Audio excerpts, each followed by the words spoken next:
नमस्ते। मैं सचिन कुलकर्णी हमेशा की तरह आज फिर तैयार हूं अपने ऑब्जर्वेशन आप लोगों के साथ शेयर करने के लिए। आज की तारीख है 3/7/26। हमेशा की तरह आज फिर शुरुआत करते हैं डिस्क्लेमर के साथ। जैसे कि आप लोग जानते हैं, मैं अपने व्यूज और वीडियोस यहाँ पे पोस्ट करता हूँ, शेयर करता हूँ। ये सिर्फ स्टडी पर्पस के लिए होते हैं। ये मेरे ट्रेडिंग कॉल्स या रिकमेंडेशंस नहीं है। तो मैं आप लोगों से रिक्वेस्ट करूंगा, मेरा वीडियो आगे देखने से पहले ये डिस्क्लेमर एक बार जरूर पढ़ें। हमेशा की तरह फिर शुरुआत करते हैं निफ्टी के इंट्राडे चार्ट के साथ। निफ्टी का इंट्राडे चार्ट आपके साथ शेयर कर दिया। इसे आवरली कर देते हैं और जूम भी कर देते हैं। जूम कर दिया। यहाँ ये लास्ट स्विंग था। फिबोनाची रिट्रेसमेंट 127% पे रेजिस्टेंस मिला। इंट्राडे नीचे भी आया, वापस उसी टॉप के करीब रेजिस्टेंस मिला, वहां से नीचे आ रहे। पहली कैंडल का लो ब्रेक होते ही ये प्रीवियस डे हाई के करीब सपोर्ट ले रहा था यहाँ पे। मतलब ये जो जिस दिन ये हाई लगा होगा, अभी उसके ऊपर ही क्लोज कर रहे हैं। यहीं से ऊपर चले जाते हैं तो फिर एक बार यहाँ ये जो मल्टीपल कैंडल्स बनी थी, इनके बॉटम के करीब रेजिस्टेंस मिलेगा। हम यू कंसिडर करें ये रेड कैंडल के लो 24,309, इसके ऊपर निकले तो आज के हाईज 24,378। आज के लो ब्रेक करें तो ये गैप का लोअर एंड जो मिडल बैंड के करीब आ जाएगा 24,145 अगला सपोर्ट। आज डेली चार्ट्स अगर हम करते हैं तो ऑलमोस्ट ओपन हाई सेम ही था। इसे डेली चार्ट में कन्वर्ट कर दें।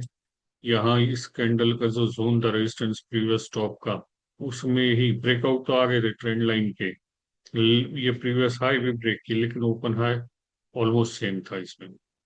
24,375 24,378, तो एक दो पॉइंट इधर उधर कुछ फर्क नहीं पड़ता। तो अब ये bearish belt hold line shaven head candle बनी है रेजिस्टेंस एरिया में। तो इसके हाई क्रॉस करना जरूरी है। इसके हाई सबसे पहले रेजिस्टेंस 24,378। आज के लो ब्रेक करके मंडे नीचे आते हैं तो ये गैप का lower end body to body अगर कंसीडर करें तो 24,175। और वैसे अगर देखें हम तो यहाँ इस कैंडल की रेंज में ये जो साइडवेज मूवमेंट बनी हुई है, तो इसके लोअर एंड या इस कैंडल की पूरी रेंज लो से इसके हाई तक कंसीडर कर लो। तो फॉर द टाइम बिंग मैं gap gap pivot point middle band consider करता हूँ, बाद में इसके बारे में सोचा जाएगा। मिडल बैंड इज अराउंड 23,805, क्योंकि मिडल बैंड भी थोड़ा ऊपर आता जाएगा। बाकी इतना कोई खराब चार्ट नहीं है। यहाँ पे निफ्टी में बहुत सारे रेजिस्टेंसेस हैं, ये पार ही नहीं हो रहे। पर बैंक निफ्टी अगर ले जाए तो बैंक निफ्टी भी वीकली चार्ट देखने जरूरी है। इस बार शायद इनसाइड बार बना रही हो, डेली पे आउटसाइड बार, वीकली पे इनसाइड बार। देखते हैं निफ्टी के वीकली चार्ट्स। ठीक है, इतना कोई खराबी नहीं है वीकली चार्ट पे तो। ये पिछले तीनों वीक से हाईएस्ट ही क्लोजिंग है। इसे लाइन चार्ट में अगर कन्वर्ट करें तो क्लोजिंग तो ऊपर ही है। सिर्फ यहाँ ये जो प्रीवियस क्लोज था इसके ऊपर क्लोज आ जाता आज जैसे सुबह चल रहा था 350 353 के ऊपर, तो और मजा आ जाती, कंफर्म हो जाता थोड़ा, यहाँ तक एक्सटेंड हो जाता अपर बोलिंजर बैंड तक।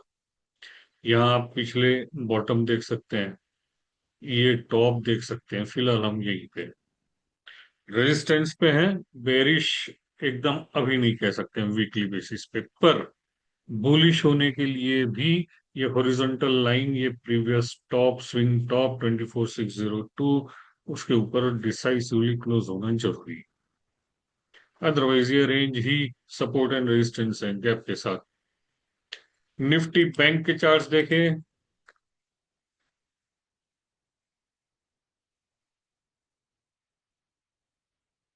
इनसाइड बार बन रहा है निफ्टी बैंक में। पहले आउटसाइड बार थे, अब इनसाइड बार है इंपॉर्टेंट रेजिस्टेंस लेवल के करीब।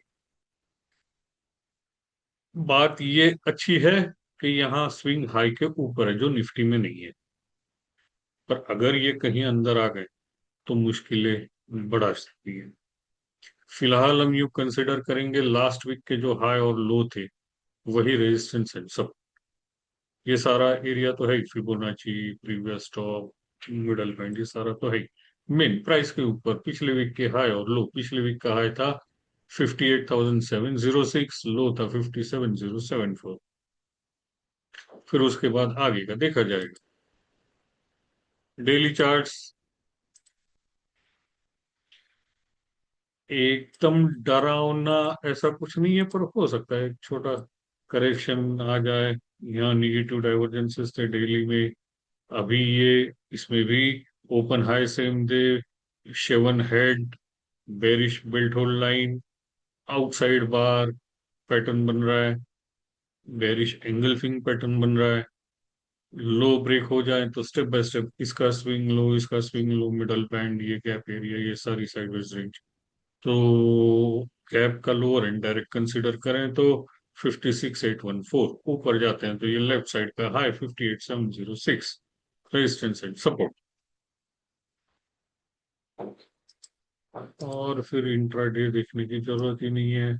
ये अपना नेकलाइन अभी तक इसमें टूटा नहीं है, नेकलाइन ब्रेक हो जाए तो ये हेड एंड शोल्डर भी बन सकता है।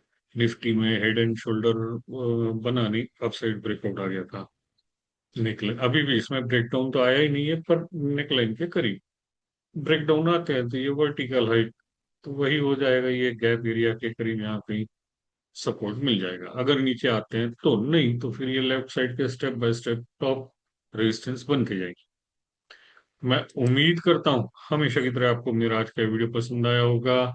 मंडे फिर मिलूंगा अपने ऑब्जर्वेशंस के साथ, तब तक के लिए धन्यवाद।